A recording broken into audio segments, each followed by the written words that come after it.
The United Nations building in New York is spread across 17 hectares of prime real estate on the Hudson River. 70 years ago, it was full of derelict buildings and slaughterhouses. Now around 15,000 people work here.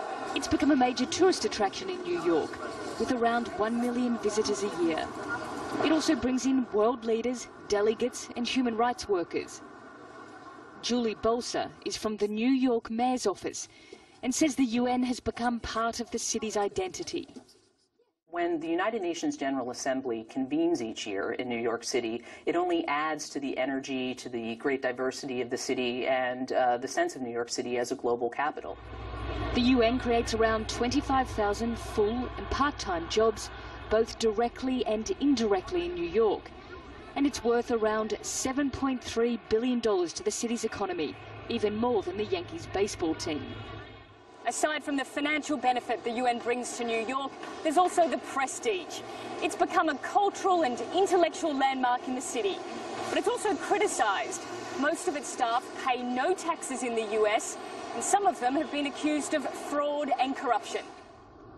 When the UN General Assembly holds its annual meeting, New York has another problem.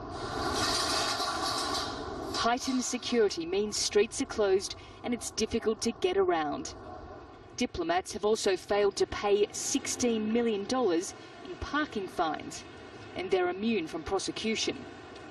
Of course, there are New Yorkers who question, particularly during the time of UNGA, about inconveniences in traffic-related congestion or other disruptions to their commute. But we certainly hope that through the activities and the information that we're putting forth, that they'll understand that the benefits far outweigh the inconveniences they may experience at that time of year.